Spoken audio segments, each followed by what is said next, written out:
Barriers with Alia Shah. Thank you so much for watching my show. अपने आज के programme में हम जिस टॉपिक पर बात कर रहे हैं, हर तरफ इसी टॉपिक की धूम है, इसी मौजू पर गुफ्तगू हो रही है, लेकिन जैसे होनी चाहिए वैसे नहीं हो रही, और जैसे नहीं होनी चाहिए वैसे हो रही है। और इसके अलावा बहुत सी ऐसी बातें हैं, खास तौर पर जब हम पॉलिटिकल एथिक्स की बात करते हैं, तो क्या हमारी सियासत में कोई एथिक्स रह गई है? और सबसे बड़ा मसला जो इस वक्त चल रहा है पाकिस्तान में, वो है सिविल मिलिट्री ताल्लुकात। कैसे इसको लेकर आगे बढ़ा जाए, और जब एक जर्नलिस्ट बोलता है तो वो किस चीज को छुपाए और किस चीज को कहे, उसको समझ नहीं आती। कुछ नहीं कहते तब भी इल्जाम आता है कि बहुत कुछ कह दिया। इस टॉपिक पर गुफ्तगू करने के लिए आज हमारे साथ मौजूद है बहुत ही जबरदस्त शायर हैं, ऑथर हैं, शायरी की कई किताबें, और इसके अलावा जबरदस्त ब्लॉग्स करते हैं बैठक के नाम से, जिसमें ऐसे टॉपिक्स पर ये गुफ्तगू करते हैं जो आमतौर पर आपको नहीं होते हुए मिलेगी इनका उसके ऊपर। और फिर ये कि बहुत एक्टिव है, यानी एक्टिविस्ट भी है। Thank you so much. मेरे साथ मौजूद है आतिफ तौकीर साहब। आतिफ तौकीर साहब, आप जाहिर है कि जर्मनी में बैठकर एक इस तरह के जो सोसाइटी है या ये सब कुछ होता हुआ दूर से देख रहे हैं। वहां की तो बहुत ज्यादा जो नॉर्म्स हैं, जो सब कुछ है, बहुत मुख्तलिफ है, लेकिन जाहिर है कि पाकिस्तान को आप बहुत अच्छे तरीके से जानते हैं। मुझे ये बताइएगा कि इस वक्त जो मैंने ये बात की कि सिविल मिलिट्री ताल्लुकात की, आप किस नहज पर इनको देख रहे हैं कि अगर बात की जाए तो समझ में नहीं आती कैसे की जाए? और जो ये DGISI की ये जो नोटिफिकेशन, इमरान खान साहब, ईरानवी चीफ, ये सब जो मामला इस वक्त चल रहे हैं, इसको आप कैसे, किस नजर से देखते हैं? लेकिन बड़ा ये पेचीदा मामला है, ये इतना आसान है नहीं। एक तरफ तो आपने जो पहली बात की वो ये कि सहाफी क्या रिपोर्ट करें, क्या रिपोर्ट नहीं करें।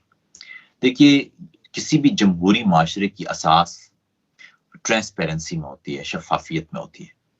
और उसकी वजह ये होती है कि जब एक ऐसा माशरा आप तश्कील देते हैं या दावा करते हैं तश्कील देने का कि यहाँ अवाम मुख्तार कुल हैं, या अवाम के पास ये ताकत है कि वो अपने मुस्तकबिल का फैसला खुद करेंगे, तो ऐसे में बेखबर अवाम अपने मुस्तकबिल का फैसला बेखबरी में कब करेंगे तो तबाहकुन होगा। इसलिए जमहूरी माशरों में अवाम को बाखबर रखा जाता है।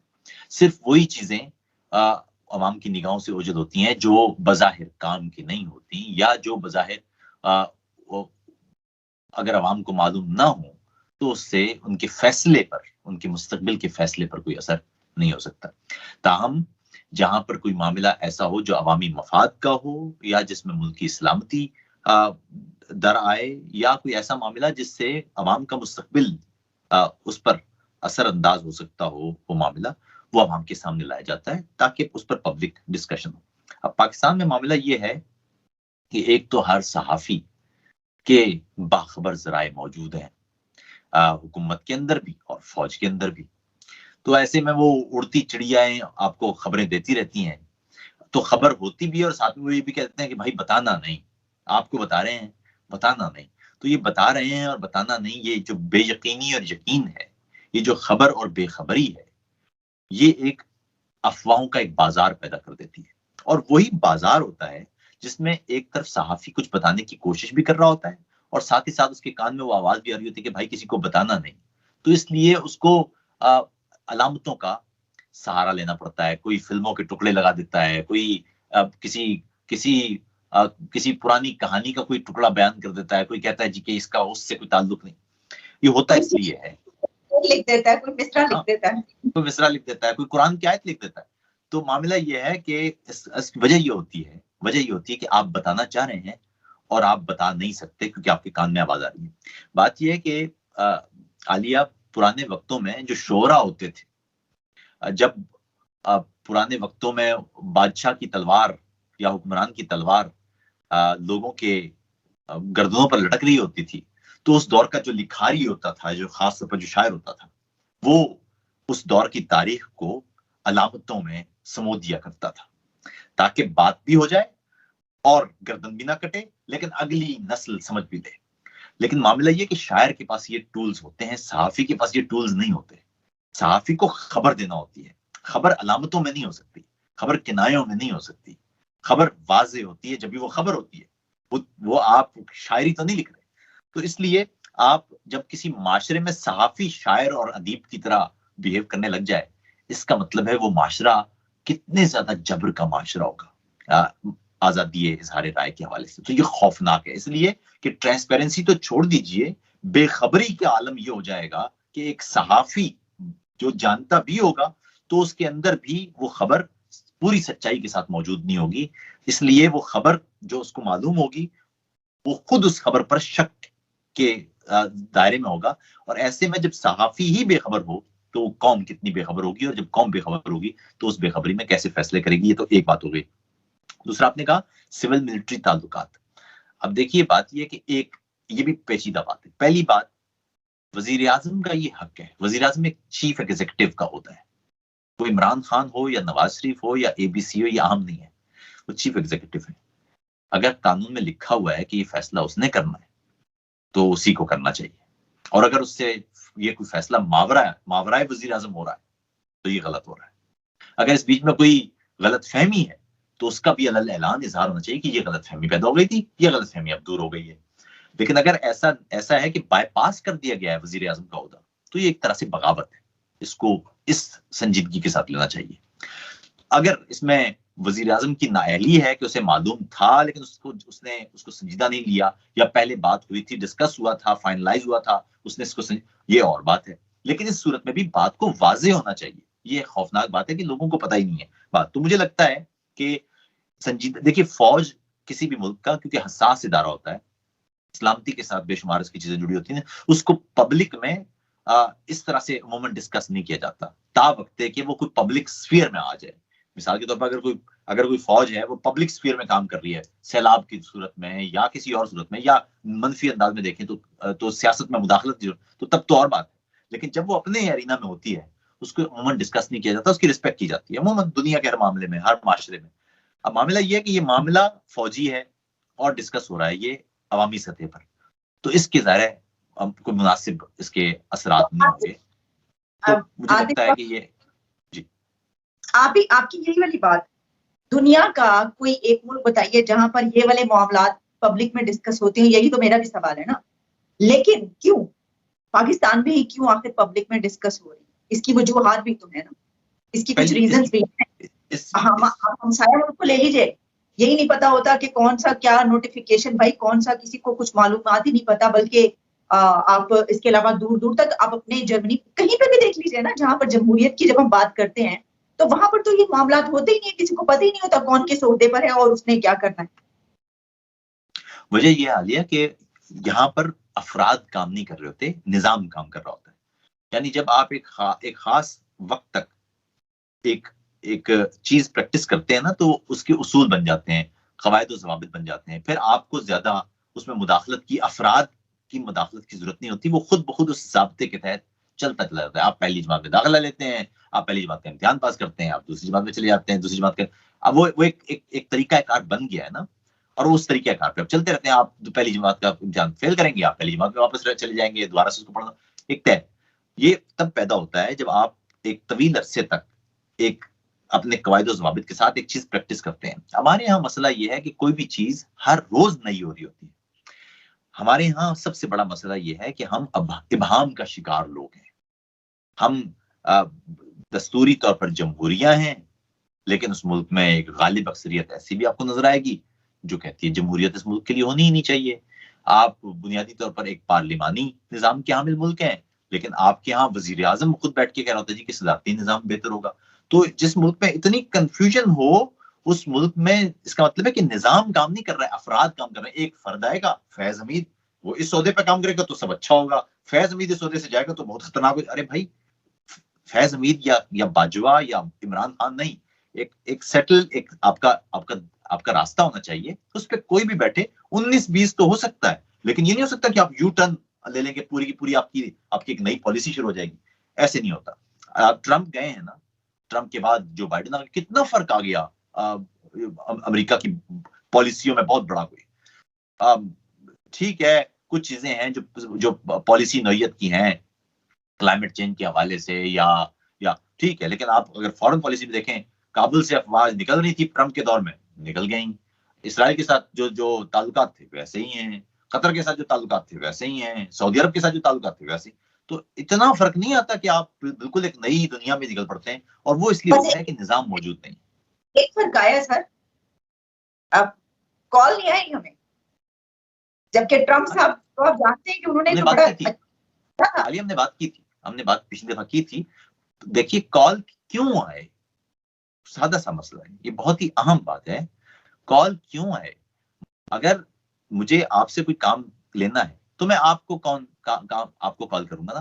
लेकिन अगर मुझे आपसे काम नहीं लेना, मुझे उससे काम लेना है जिससे जो जो आप नहीं है, तो जिनको कॉल आना थी, जिन्होंने जो पॉलिसीज बना रहे हैं, उनको कॉल आ गई, उन्होंने उनसे बात हो गई, आपको कॉल क्यों की जाए? तो ये आप जब तक वजीर आजम का ओहदा, वजीर आजम का दफ्तर, ये वजीर आजम की तरह चीफ एग्जीक्यूटिव की तरह बिहेव करेगा नहीं, दुनिया को मालूम है, दुनिया तो मफाद के तहत चलती है।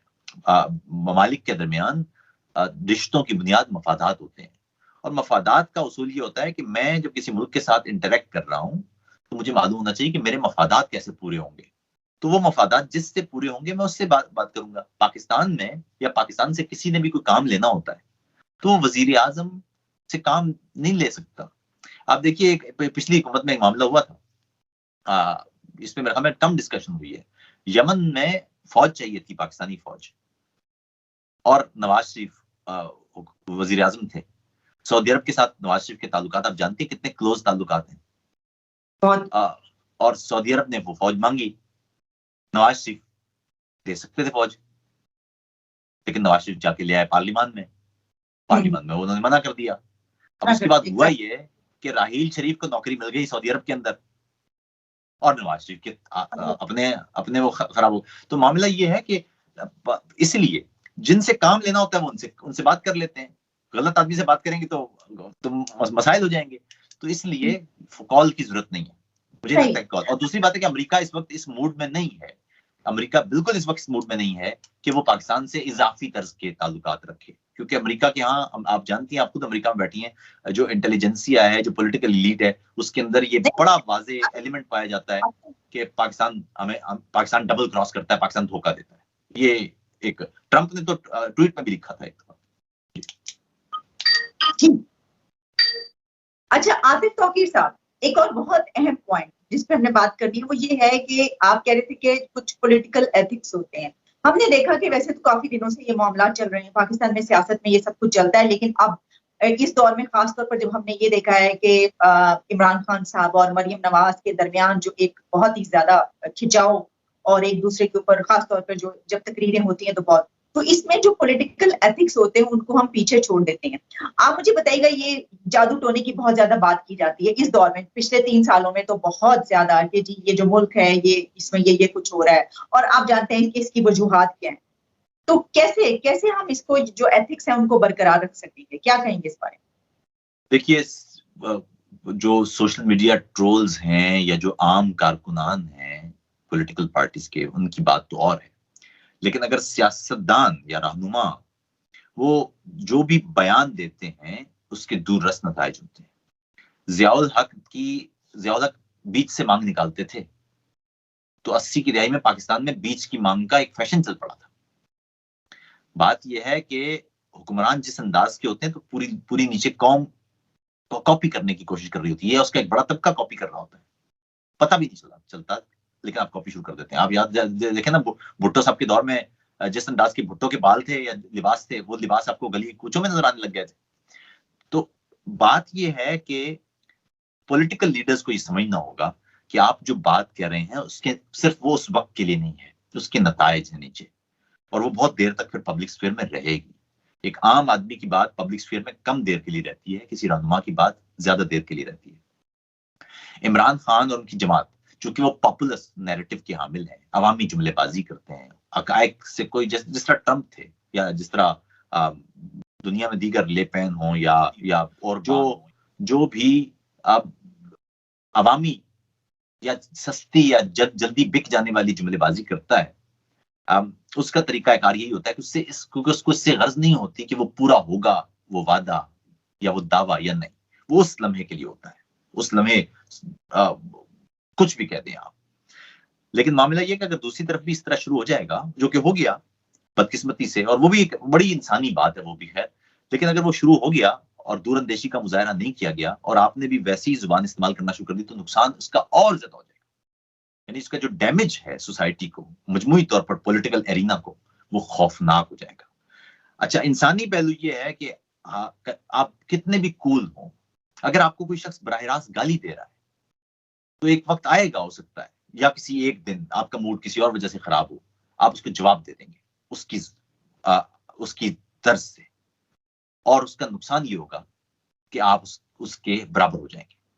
तो इसलिए मुझे लगता है कि बहुत तदब्बर की जरूरत है। मरियम नवाज हो या इमरान खान हो या उनकी जमात हो, सबको सोचना ये चाहिए कि अगर मैं आज आमिर लियाकत का एक ट्वीट देख रहा था, जिस तरह की वो बातें कर रहे हैं, वो कराची पाकिस्तान का सबसे पढ़ा लिखा शहर है, उसमें वो MNA के तौर पर मुंतखब हुए हैं, और वो जो जुमले इस्तेमाल करते हैं, तो मुझे लगता है कि ये इतनी जहनी पसमानगी का शिकार हो गए हैं हम, कि हम ये सोच ही नहीं रहे कि जो हम आज कर रहे हैं, ये हमारे बच्चे हमारे सामने खड़े होके यही बातें हमारे लिए करेंगे, तो ये जनाजा निकल जाएगा। इस बारे में इमरान खान की जमात तो चलो उनका तो एक है, लेकिन दूसरी जमातों को खास तौर पर ये कोशिश करना होगी कि वो इससे बच के रहें, वो अपने एक खास पॉलिटिकल इख्तिलाफ पे रहें, वो जाती जुमलेबाजी से दूर रहें। अब देखिए ना, जैसे जिसको आप बात करेंगे दूसरी तरफ से, तो मतलब आगाज तो दोनों तरफ से हो रहा है, हर तरफ से हो रहा है। बल्कि जैसे मरियम नवाज साहिबा ने जब तकरीर की तो उन्होंने कहा कि ये जो मुल्क है ये जादू टोने पे नहीं चल सकता, और जिन्नात के उसके ऊपर चलाया जा रहा है इस तरीके से। तो फिर उसके बाद हमने देखा कि जब वो फरूख हबीब आए फौरन बाद, तो जाहिर जवाब तो देना था फिर हुकूमत ने, और इन बातों का इमरान खान को जो कुछ मर्जी कह लें उसका जवाब शायद नहीं आता, लेकिन इस तरह की बातों का जवाब फौरन आ जाता है। तो जवाब दूसरी तरफ से उन्होंने कहा कि मरियम नवाज जो है ये जो ग्लास लेकर हाथ में निकलती हैं, तो हमें पता है ये ग्लास लेकर क्यों घूम रही है। यानी वो एक ऐसा नैरेटिव आया कि अगर तोहमात इस तरफ है तो तोहमात उस तरफ भी है, कि शायद वो ग्लास पकड़ने की वजूहात थी। तोहमात तो हमारी सोसाइटी पूरी तोहमात पे है हमारी, आप जानती हैं, आप भी उसी सोसाइटी की हैं। हमारे यहाँ तो बच्चे को नजर लग गई तो ये तो उस माशरे में है ना, ये अंडे तोड़ दिए, बच्चा जा रहा है तो स्कूल इम्तिहान के लिए जा रहा तो और चावल फेंक दिए, तो ये है ना, ये तो अहम बात, लेकिन फिर यही है कि आप जाती तौर पर क्या करते हैं, ये बिल्कुल एक और बात है। अब किसी बच्चे को नजर लगी और धागा जला रहे हैं या मिर्चों का धुनी दे रहे हैं घर में, ये जाती मामले हैं। रहनुमा ये नहीं कर सकते। रहनुमा अगर इन चक्रों में पड़ जाएंगे तो गलत। दूसरी बात ये कि ऐसा अगर करते भी हो तो आप इल्जाम नहीं लगा सकते एक दूसरे पर, जुमलेबाजी नहीं कर सकते, क्योंकि आप जब नॉर्मलाइज कर देते हैं ऐसे मामलात को, तो आपको लग रहा होता है कि शायद आप इसके मुखालिफ बात कर रहे हैं, लेकिन हकीकी मानों में आप इसको इनकरेज कर रहे होते हैं, इन मामलात को मेन स्ट्रीम मीडिया के जरिए अवाम में ला के।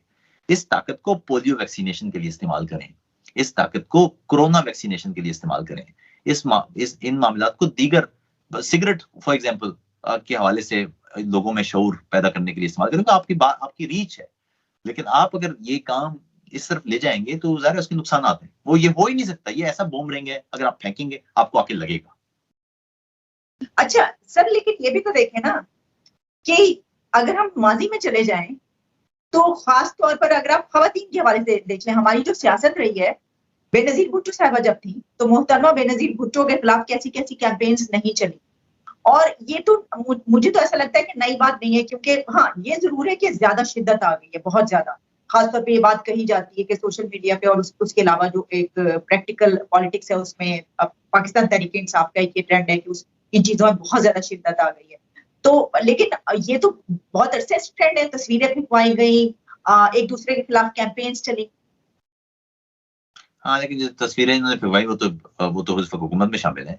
मामला ये है कि देखिए, हमने शुरू किया था जब पाकिस्तान की आगाज है ना, पाकिस्तान की आगाज में सबसे पहले जो प्रोमिनेंट खवातीन हैं उनके बारे में नारे क्या लगे हैं, उनके बारे में नारे लगे थे गद्दार है, फातिमा जिन्ना फॉर एग्जांपल आपके सामने, वहां से शुरू किया है आपने, और ये धीरे धीरे आप इसी तरह आप आगे बढ़ते चले गए, गद्दार, फिर ये जाती तरह की जुमलेबाजी।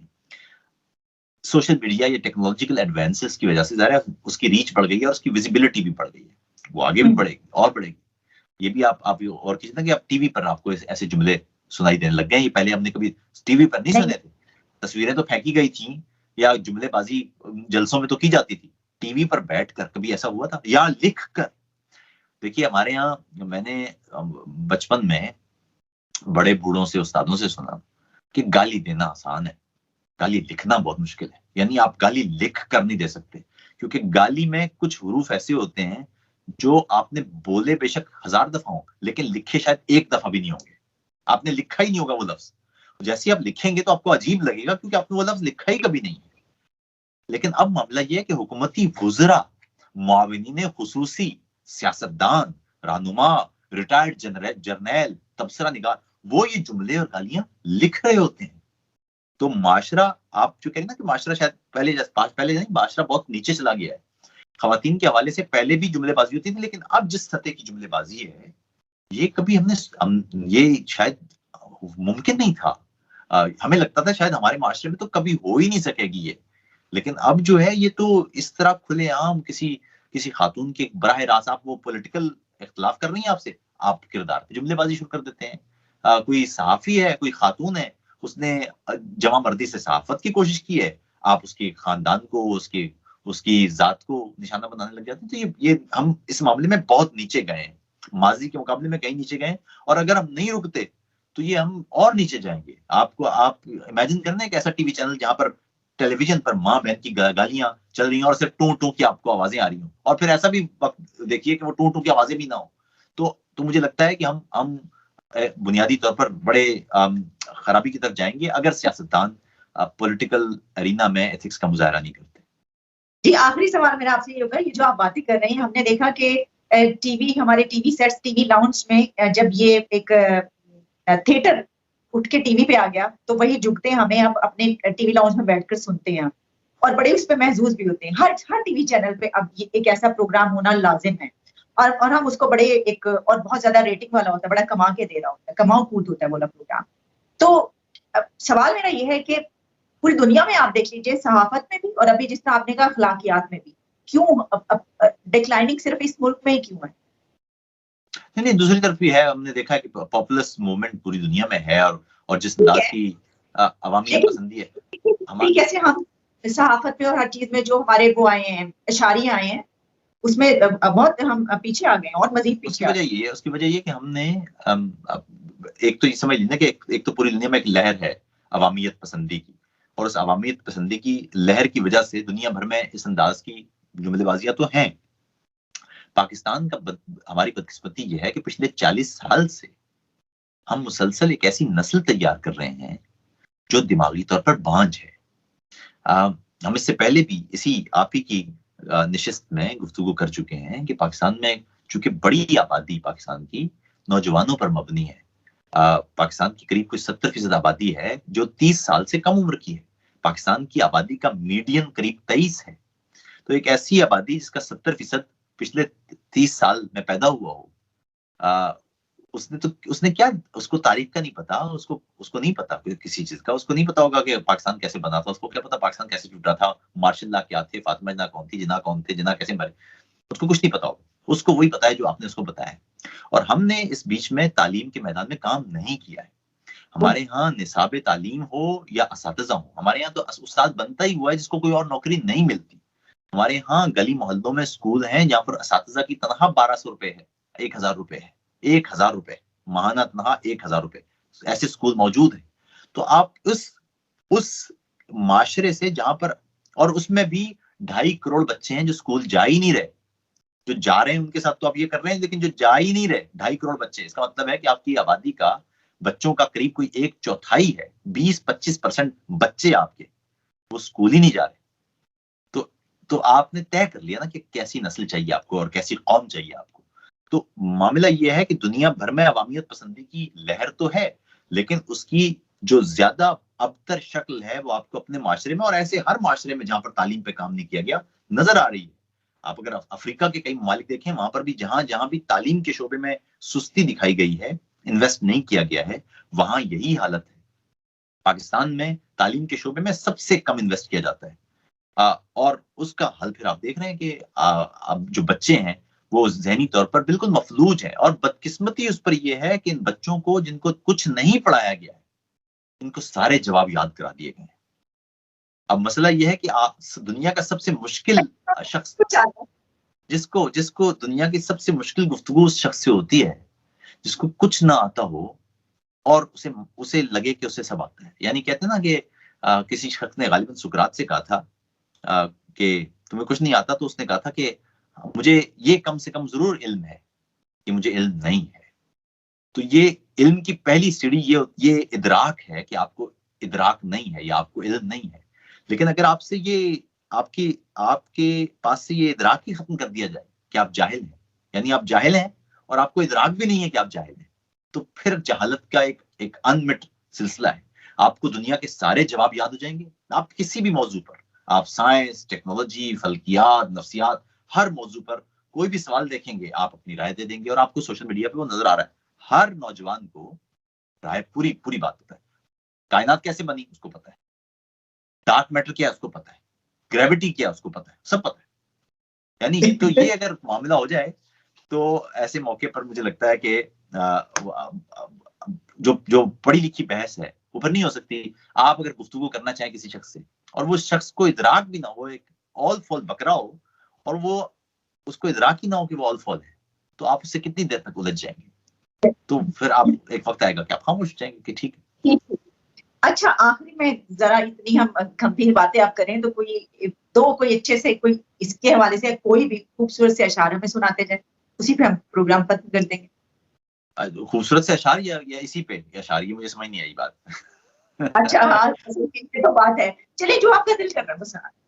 अच्छा, मैं आपको ताजा दो तीन शेर हैं ताजा के, वो मैं आपको सुना देता हूँ। अब यहाँ पर पतझड़ का चूंकि मौसम है, पतझड़ का मौसम है, तो ये पीले पत्ते, मौसम ऐसा कमाल होता है, वो जो सुर्ख पत्ते, ओह जी ये पीले पत्ते तुम्हारी यादों का मुजज़ा हैं।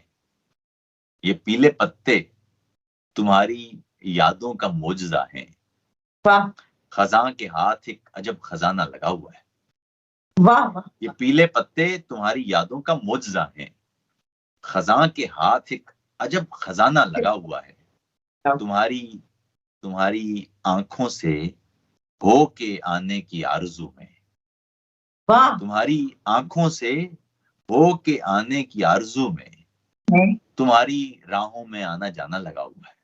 वाह वाह। तुम्हारी आंखों से हो के आने की आरज़ू में तुम्हारी राहों में आना जाना लगा हुआ है। मैं सोचता हूं तुम्हारा लम्हा ठहर न जाए। मैं सोचता हूं तुम्हारा लम्हा ठहर न जाए। मैं सोचता हूं तुम्हारा लम्हा स्मादर, मैं सोचता हूं तुम्हारा लम्हा गुजर न जाए। मैं सोचता हूं तुम्हारा लम्हा गुजर न जाए। मैं सोचता हूं तुम्हारा लम्हा गुजर न जाए कि एक जमाने से एक जमाना लगा हुआ है। कि एक जमाने से एक जमाना लगा हुआ है। ये पीले पत्ते तुम्हारी यादों का मुजज़ा है। खजां के हाथ एक अजब खजाना लगा हुआ है। बहुत बहुत शुक्रिया। कमाल आतिफ तौकीर साहब, थैंक यू सो मच, बहुत बहुत शुक्रिया। पूरे प्रोग्राम के लिए भी, खासतौर पे शायरी के लिए भी बहुत बहुत शुक्रिया। आइंदा भी आपसे मुलाकात